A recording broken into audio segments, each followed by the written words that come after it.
할렐루야, 천국을 소망하시는 성도님들 반갑습니다. 저는 신천지 강사 남상봉입니다. 오늘 이 시간은 사도행전 9장을 본문으로 사도 바울의 삶과 신앙의 정신을 함께 나눠보고자 합니다. 사도 바울이 다메섹으로 가는 길에 빛이신 예수님을 만났고 그 빛이 눈이 멀 정도의 경험을 하게 됩니다.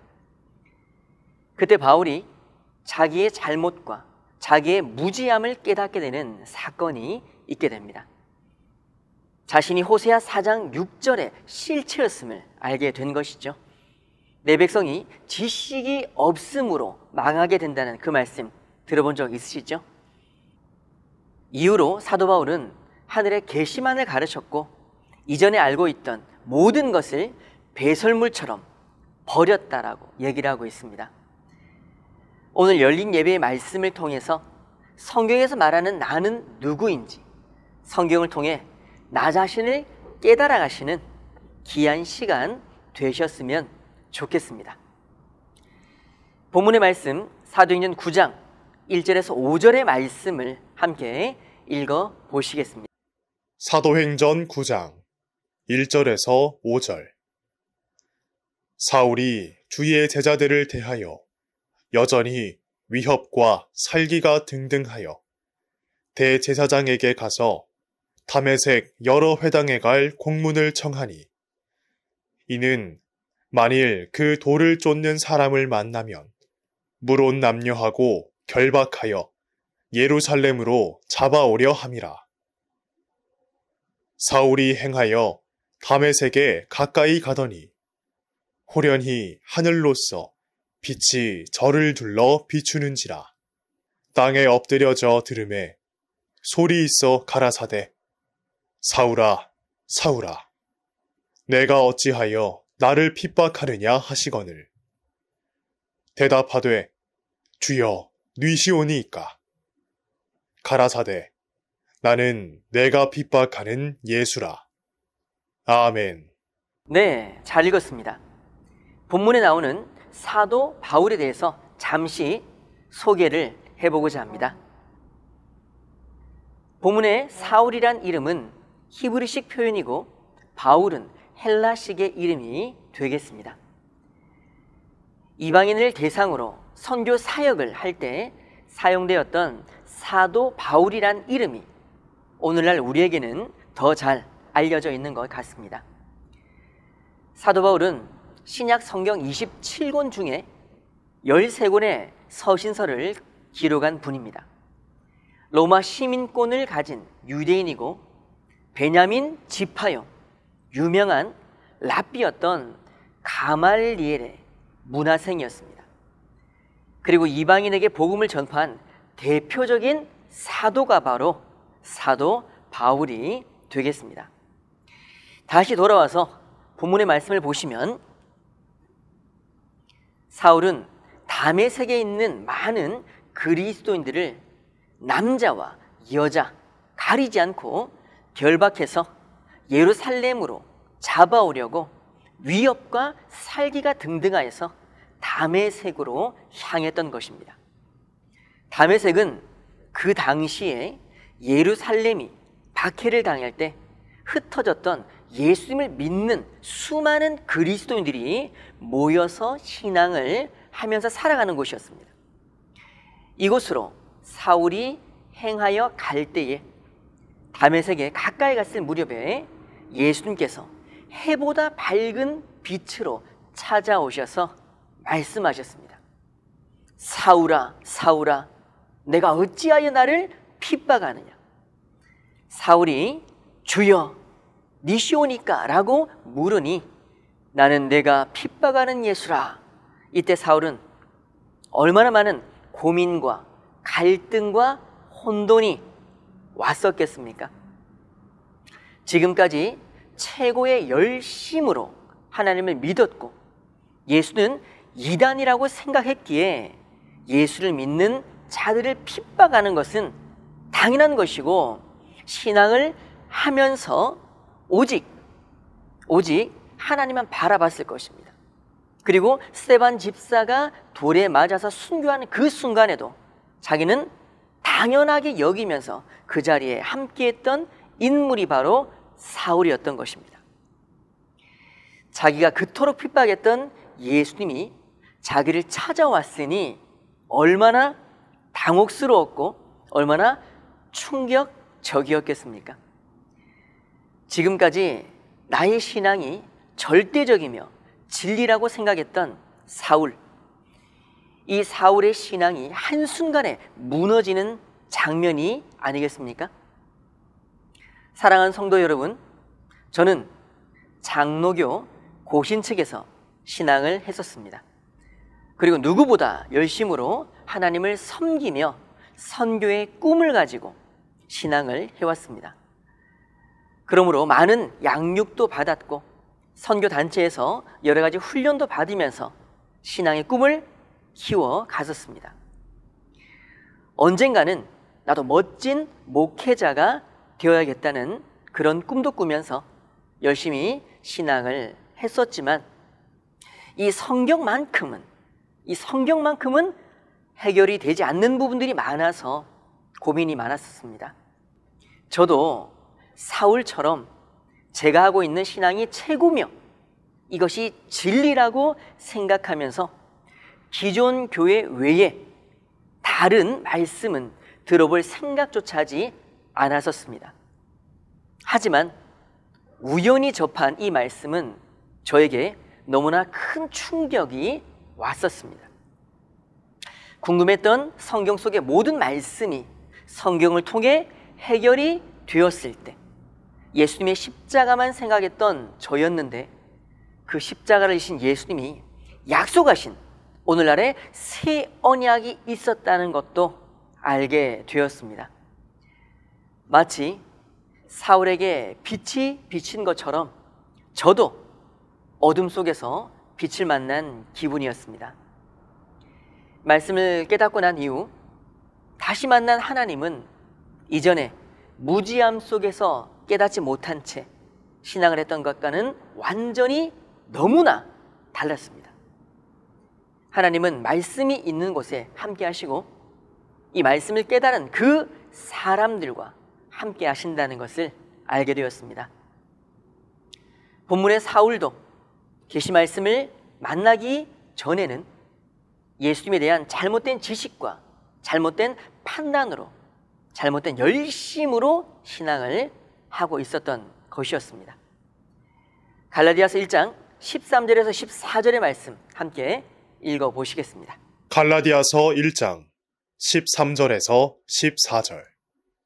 내가 이전에 유대교에 있을 때에 행한 일을 너희가 들었거니와 하나님의 교회를 심히 핍박하여 잔해하고 내가 내 동족 중 여러 연갑자보다 유대교를 지나치게 믿어 내 조상의 유전에 대하여 더욱 열심히 있었으나. 아멘. 네, 잘 읽었습니다.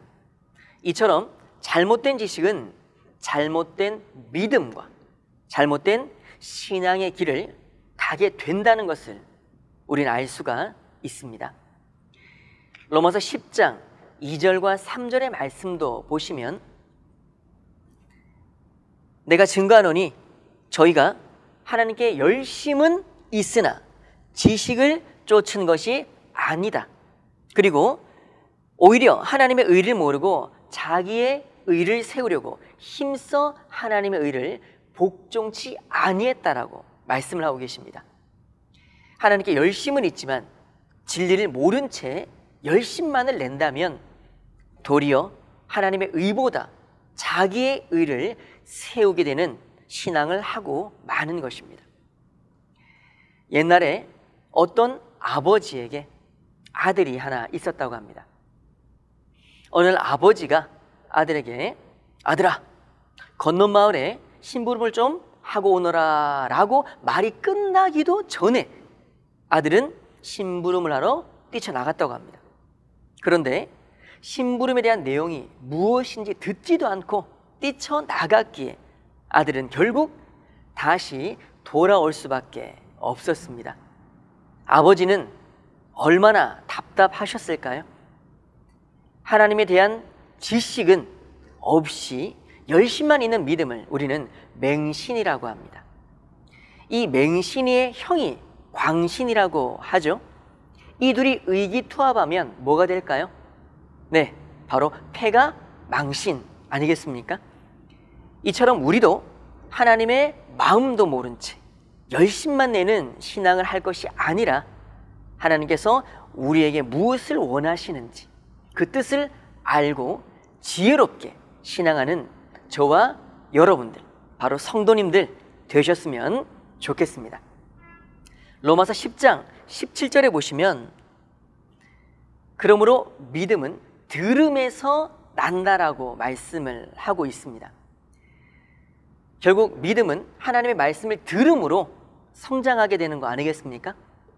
모든 신앙의 기본은 바른 지식, 바른 말씀, 즉 진리를 깨닫는 데서 시작되는 것입니다. 바른 지식은 바른 믿음을 낳고, 바른 믿음은 무엇을 낳을까요? 바른 행함을 낳게 되는 것입니다. 사도 바울의 바른 믿음도 예수님을 통하여 계시의 말씀을 깨달음으로 시작이 된 것입니다. 그러면 사도 바울은 예수님을 만난 이후 어떻게 변화가 되었을까요? 사도행전 9장 20절에서 22절의 말씀을 한번 읽어 보시겠습니다. 사도행전 9장 20절에서 22절. 즉시로 각 회당에서 예수의 하나님의 아들이심을 전파하니 듣는 사람이 다 놀라 말하되 이 사람이 예루살렘에서 이 이름 부르는 사람을 잔해하던 자가 아니냐. 여기 온 것도 저희를 결박하여 대제사장들에게 끌어가고자 함이 아니냐 하더라. 사울은 힘을 더 얻어 예수를 그리스도라 증명하여 다메섹에 사는 유대인들을 굴복시키니라. 아멘. 네, 잘 읽었습니다. 사울은 예수님을 만난 이후 사흘 동안 보지 못하고 식음을 전폐하게 됩니다. 그 이후 예수님은 아나니아라는 사람을 보내서 안수하게 하시고 사울은 눈을 뜨고 세례를 받게 됩니다. 이후에 사울은 예수님을 담대하게 증거하여서 유대인들을 말씀으로 굴복시키게 된 것입니다. 이렇게 그리스도인들을 핍박했던 사울이 이방인들에게 복음을 전파하는 하나님의 귀한 그릇으로 택함받은 그 이유는 무엇이었을까요? 사도 바울은 정신이 바르고 용기가 있었던 사람이었던 것입니다. 사도 바울은 빌립보서 3장 7절과 8절에 보시면 자신의 이전에 알고 있던 모든 지식을 배설물같이 다 버렸다라고 말씀을 하고 있습니다. 그리고 이방인들에게 예수님에 관한 복음을 담대하게 전파하게 된 것이죠. 하나님은 바른 정신과 용기를 가진 사람을 하나님의 귀한 그릇으로 택하십니다. 이전에 내가 알고 있던 잘못된 지식과 신앙을 버릴 수 있는 것은 결코 쉬운 일은 아닐 것입니다. 우리는 흔히 자존심과 두려움에 사로잡혀서 자신의 실수를 인정하지 않으려 합니다. 그러나 진정한 용기는 자신의 잘못을 솔직하게 인정하는 데서 나오는 것입니다. 내가 나의 잘못을 인정하는 순간 우리는 비로소 그 문제를 해결할 수 있는 출발선에 서게 되는 것입니다. 이 용기가 바로 변화의 첫걸음인 것입니다. 사도 바울의 용기는 죽음도 두려워하지 않았습니다. 복음을 증거하면서 수많은 고난과 생명의 위협 앞에서도 믿음을 저버리지 않았습니다. 우리 고린도후서 11장 23절에서부터 28절의 말씀을 읽어 보시겠습니다. 고린도후서 11장 23절에서 28절. 저희가 그리스도의 일꾼이냐? 정신없는 말을 하거니와 나도 더욱 그러하도다.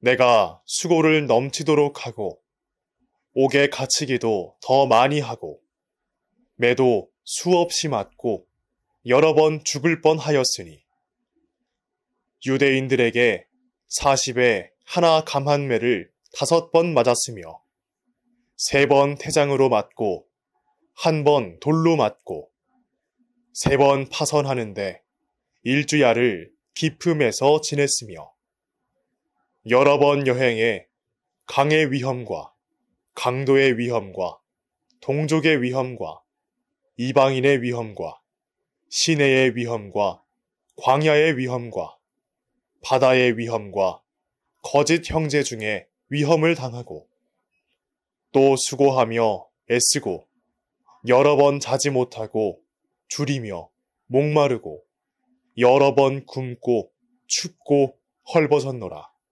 이 외의 일은 고사하고 오히려 날마다 내 속에 눌리는 일이 있으니 곧 모든 교회를 위하여 염려하는 것이라. 아멘.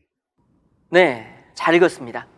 사랑하는 성도 여러분, 우리가 사도 바울과 같은 입장이었다면 우리에겐 이런 용기를 낼 수 있었을까요? 사도 바울의 정신은 사도행전 20장 24절을 통해서 잘 알 수 있습니다.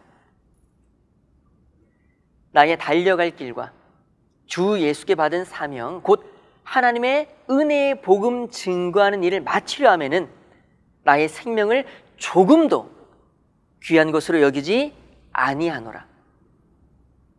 하나님의 복음 전함에 있어 자기의 생명을 조금도 아끼지 아니하고 순교의 길을 걸어갔던 사도 바울, 그 모습을 통해서 오늘날 우리의 신앙을 되돌아보는 시간을 가졌으면 좋겠습니다. 오늘 본문을 통하여 살펴본 사도 바울의 신앙과 정신은 오늘날 이 시대를 살아가는 신앙인들에게 많은 교훈을 주고 있습니다. 사도 바울이 예수님의 복음을 받아들이지 아니하였다면 아마 유대교에서 인정받는 높은 지위를 누리면서 평탄한 삶을 살 수 있었을 것입니다. 하지만 예수님을 만나는 순간, 그리고 그 복음을 받아들이는 그 순간, 그의 인생은 너무나 큰 변화가 시작되었습니다. 세상의 부귀영화보다 하나님의 사도로 고난받는 길을 택했던 것이죠. 구약시대의 모세도 히브리서 11장 25절에 보시면 도리어 하나님의 백성과 함께 고난받기를 잠시 죄악의 낙을 누리는 것보다 더 좋아했다라고 성경은 말하고 있습니다. 사도 바울도 모세도 뿐만 아니라 하나님의 뜻과 하나님의 마음을 아는 사람들은 자신의 삶과 세상의 욕심을 쫓기보다는 사람의 영혼을 살리는 신앙의 길을 걸어갔던 거 아니겠습니까? 오늘 말씀을 통해서 우리는 어떤 신앙을 하고 있는지 생각해 보셨으면 좋겠습니다. 그리고 하나님의 말씀, 즉 이 진리를 길 삼아서 바른 신앙의 길로 걸어가시는 성도님들 다 되시기를 간절히 기도하겠습니다. 감사합니다. 기도하겠습니다. 거룩하시고 감사하신 아버지 하나님, 오늘도 귀한 열린 예배의 시간으로 인도하여 주심을 진심으로 감사 올려드립니다. 오늘 사도 바울의 희심이라는 제목으로 말씀을 나누었습니다. 사울이 다메섹으로 가면서 예수님을 온전히 만남으로 거듭난 것처럼 우리도 하나님의 진리를 통해서 거듭나고 새로워질 수 있게 하여 주시옵소서. 사도 바울이 용기와 바른 정신이 있으므로 하나님께 나아갈 수 있었던 것처럼 우리도 진리를 깨달을 수 있는 용기, 하나님과 함께 할 수 있는 용기를 허락하여 주시옵소서. 오늘 하루의 삶도 하나님의 함께 하심으로 승리할 수 있도록 인도하여 주시고 예수 그리스도 이름으로 기도 올려 드리옵나이다. 아민. 감사합니다. 좋은 하루 되십시오.